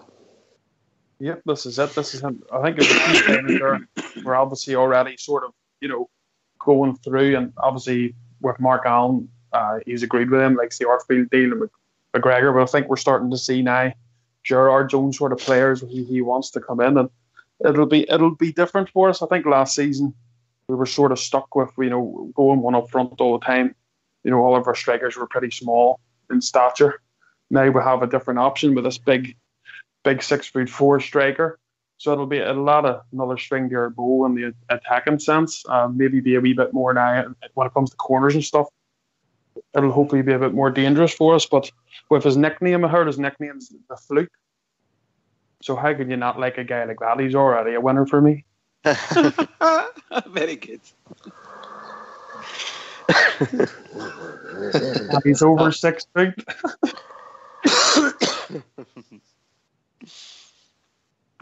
Absolutely brilliant. Absolutely brilliant. Listen, see when we were speaking about the legal things and all that, do you want to say anything about the contempt of court thing against our chairman? Well, that's ongoing, isn't it? It's unravelling. I mean, it's between him and them, and it looks as if he's come back with an answer and it's not unravelled yet. I mean, it's not great. We'd like all these things to disappear, Bridget. Yeah. Is there something that we don't? Is there something that we don't know what his answer was? My understanding is it's today we getting the money out of South Africa. That's as simple as that. Right. Exactly. I mean, you know that. You'll still get money. Oh, absolutely. That could take months. That really and truly could take months. I just hope. I've asked for him. I said it over 2 months ago. I hope Dave King's got his finger on the pulse on this and just gets that cash out. It's over to you, Dave. Get it done. Or indeed go and tap somebody for the money. Well, you're putting yourself out there, are you? Well, you know what I mean. You know what I mean. The three bears. It's between them anyway. So you're in a lot of post offices to collect that, Bridge. Well, you know what I mean. It's just the way it happens, you know. I wondered if there was any. Just want it done, mate. That's so we can move on. And the same with this other thing with what we've talked about with the strips. Hopefully that can be resolved because it's becoming tiresome, Rudy. It is a bit. As I said, we had such a good week there, you know, with the unveiling of the new kit for the 18-19 season. Everybody was chuffed to bits with it. Looks great. We got a Mandarin strip that we've been looking for the last few seasons. I like that bit, Rudy. Mandarin, you dancer. You know, so it was all good, you know, until we got to about Saturday and this stuff came out about Sports Direct taking us to court again, or getting the injunction and stuff. So we could be doing without all this. We want to concentrate on the new season. We want to concentrate on the new players coming in. We want to concentrate on the football. We've got an important game coming up, because this time last season we totally messed that up, so that can't be allowed to happen again. Got that coming up on Thursday night, so we really want to be concentrating on that, So yeah, the retail thing again, popping its heat up, ugly heat up, is a wee bit of a downer, really, We could be doing without it. Hopefully the lawyers can get it resolved, Ulster. Well, that's what we're hoping for. We're as I say, we just want to try and talk about the football, don't we? We've talked about other stuff for so much now, but unfortunately, obviously, being a Rangers radio, we have to talk about these things. But when it comes to the lawyers and all, these are things that's going to take months, maybe take years. But unfortunately, this is the baggage you have sometimes with Dave King. Unfortunately, he loves a courtroom, so this is things we're just going to have to put up with for the meantime. But I just hope we can start talking more about football things, and hopefully these things sort of disappear sooner rather than later. It's important, Bridge, because it needs resolved to get the investment moving and obviously the share issues, etc. Well, I think that's what I was trying to say to you. Is that I think to Rangers, I don't think they don't think it matters. I think the case is all about not having to do what Sports Direct want. Sports Direct have asked for a certain amount of information. Rangers have supplied it based on what they think it should be. I'm talking about the Dave King thing for the... Oh, sorry, Dave King, of course. The Sports Somewhere Direct, along the line. It's got nothing to do with the share issue, but it's no good. It's just no good. It's all these negative Well, they won't be having points. a share issue until such times as he has to do. I believe he's got to make this offer and get that offer out of the way before we can go any further, I think. Yep. Rudy, you were coming in there, mate. I was just going to say, Dave King, he seems to like a bit of courtroom scrap, doesn't he? And he's been fairly successful at it, and Rangers have been as well in their dealings. So hopefully, fairly soon we get the Sports Direct thing sorted out one way or another. And then, as Ulster says, if it means having to pay them £1 million to make them go away, it could possibly be the best £1 million ever spent at Rangers. As far as the Dave King thing goes, it's a good point Bridge makes. We can't do anything about the share issue until he sorts this out. This has got to be sorted out. I would like to see the whole lot of this stuff just go away now, because we need to concentrate in the future. We need to concentrate on the planning for this season and the following season, and that can only be done investment wise if Dave King sorts his problems out. So get it done, Dave. Come on, get it done. I had a supporter didn't know, but Ibrox, how many seats are left for Thursday evening? I did, mate. I believe the last I heard there was 5,000 tickets left, mate. I'm understanding it's now sold out, mate. Is it now sold out? Well, there you go. It must have only been 500 tickets left then, mate, and that's when it sold out then. But I did hear it was going to be a sellout by the time Thursday night came. So you didn't know what was wrong. Mate, I know my maths is getting better before that one, but. But there's a story going around that they've got cash gates for Thursday night. Sold out, the whole game. I know. I just can't believe it. They must be talking about the Thursday night again, mate. Friday's game. The world class fans, mate. Class but expected, mate. Class but expected. Sold out. And by the way, just for anybody that is going, unfortunately, I'm not able to make it. It might be the biggest Rangers support in Ibrox for a long, long time, because there's no segregation. We've got all the tickets. Yep, that's correct. That's a fair point, Ox. I don't think Scoopy took any, did they? Even the support there, just to go back to Friday night for a quick second, the support on Friday night, over 41,000, for a Friday night game against Bury, not the most glamorous opposition for a pre-season friendly. 41,000, that's just incredible, and once again, the Bears do what they do best, and that's follow Rangers, So I'm not surprised that the game on Thursday night sold out, to be honest, because it's what we do. We just follow the club, don't we? That'll be... I'm just checking it again. Sorry, pal. On you go. You check what again? I'm just going to say, I'm just checking it again on the Rangers website. It's sold out. It is sold out. It is sold out. Sorry. I know it's hard to believe, but I can read.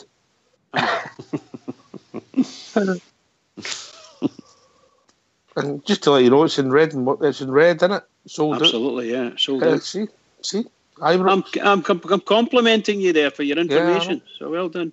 No, as I says, mate, fair play. It was sold out yesterday. Is that by it's the Ibrox Loyal? He's putting false information in 5,000 tickets. Still to get sold. Just makes things up. He does. I know, mate. I should get shot, but no, fair play. Ulster's going to ban you. We've got the best fans in the world, mate. But class, but expected, mate. That's all I can say for that. It happens every single season in, season out.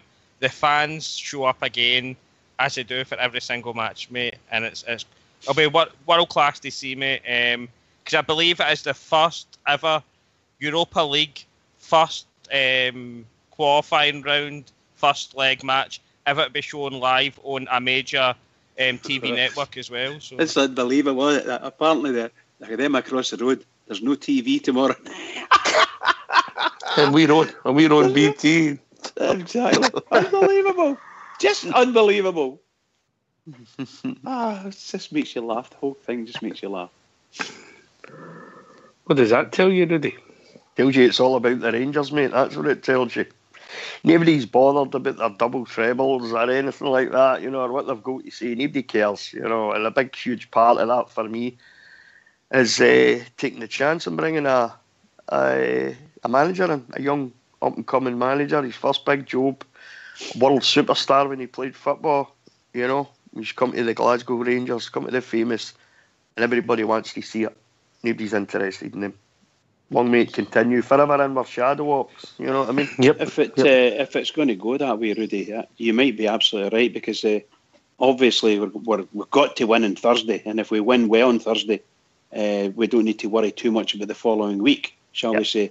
Yep. So that's us, shall we say, hands in pockets and say, right, that's that deal done. Don't be stupid, guys. Just get everything covered up. Go for it. Yeah. And then we're in the next round. It's great revenue for the club as well, mate. Oh, fabulous. 41,000. What was the price for the game? What did you pay? £12 for adults, mate. £12 for adults. And what did you pay, Ibrox? Yeah, well, I like to think I'm an adult, mate, so I paid to 12. You're not getting the boys' gate. No, I didn't get the boys' gate, mate. It was actually. There you go. Put it this way: I met did Ibrox for the first time on Friday night, and he doesn't pay VAT in his clays. Put it that way. Oh, don't you start as well, man. You're as bad as my missus. She's trying to say she's bigger than me as well. I'm not having that. She is. Oh, come on, you start her up or all. It's stunning. Just quickly, Rudy, stunning 2 feet away from him, talking, and he didn't have a clue who it was. Is that right? Aye. With that voice, he didn't recognise the voice. Mate, I did. No. It was nice to finally put a face to a name, you know what I'm saying, or a face to a voice. But as I says, we bumped into each other a few times the other weekend, mate. So, yeah, good stuff. Loyal, what do you like? He didn't know, Bridge. Fox was howling. But I did, mate. I didn't know who it was. So. Anyway, but we'll see. Great, sold out 41,000, as I say. Ulster. Support, putting their money where their mouth is, back in the team, man. Yep, like we always do. I think it's got to the stage now where we're just not surprised now. You just know what's going to happen. That's the stage we're at. It's just absolutely fantastic. And I think it's the best thing is obviously parents getting to bring the young ones with them, and that's the future. And hopefully they enjoy the game. And obviously then Thursday night, as you say, we're going into it. I think there's going to be no away support there, so no doubt it'll be another record broke for a home support, with just home supporters selling out of ground that early in the European stages. Absolutely magnificent. You know yourself, it's just we break records every year somehow. You always think we can't top it, and then we go and do it. The season hasn't even started, and we're breaking records. So well done to all the support. Yep. So what would that be? About 400,000? What would that be? 40,000 times 10, 400,000. So probably about £500,000 roughly. Yeah, you got a lot of expenses to be covered. So how much do you think we would give Bury? How much do you think we'd give Bury on that? Expenses plus 50. Yeah. That'd be one of the biggest pay nights they've ever had. I don't know, mate. I don't know what the deal would be, but expenses plus a few quid, That'd be fantastic for them. So that's the club going to get another few quid in, and we've got Wigan to come up. That'll be sold out as well, probably.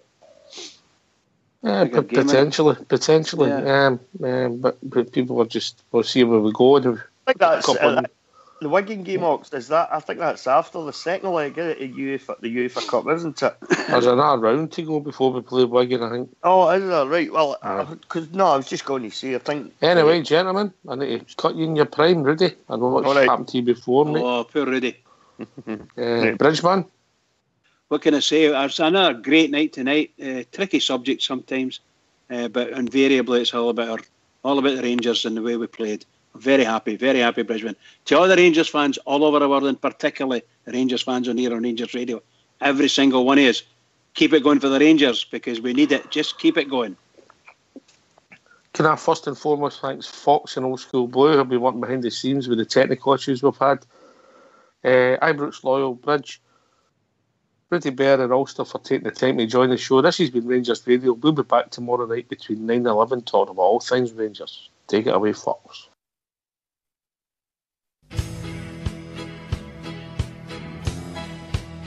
I've been in exile for some years and my eyes filled up with tears when the Rangers came to Wolverhampton town.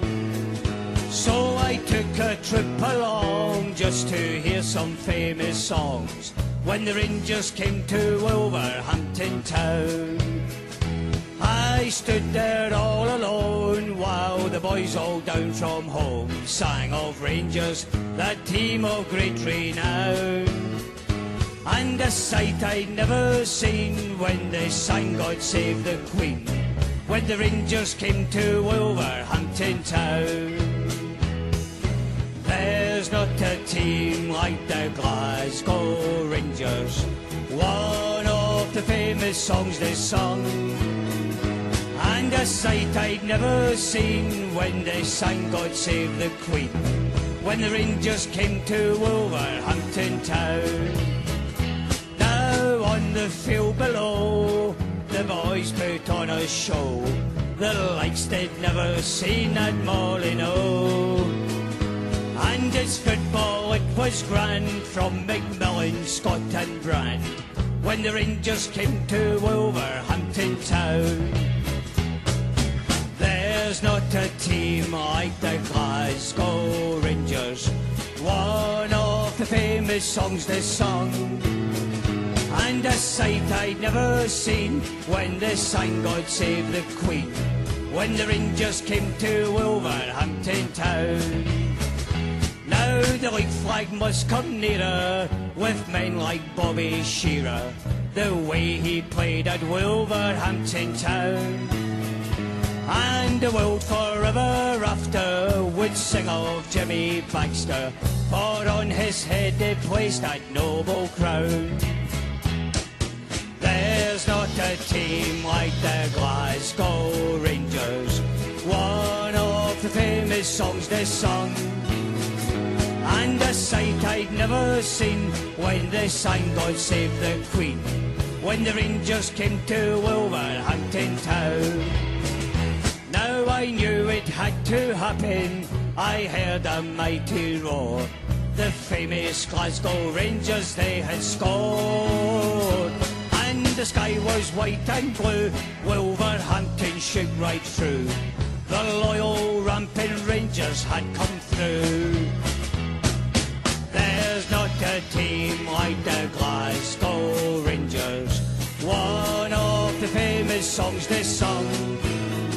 And a sight I'd never seen when they sang God Save the Queen, when the Rangers came to Wolverhampton town. When the Rangers came to Wolverhampton town.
and hopefully he's going to be coming back to full sharpness sooner rather than later as well. So we're very comfortable in the central midfield role at this moment in time, mate. So whoever's in that midfield have got to earn their jersey, mate, because there's a lot of people there to be dying to grab it after them should they slip up. And Fox, the groundman, says that young McCrory's never to play Ibrox again. Did you see that tackle? Unbelievable. I think there's one thing about Ross McCrory is he's very determined to win the ball.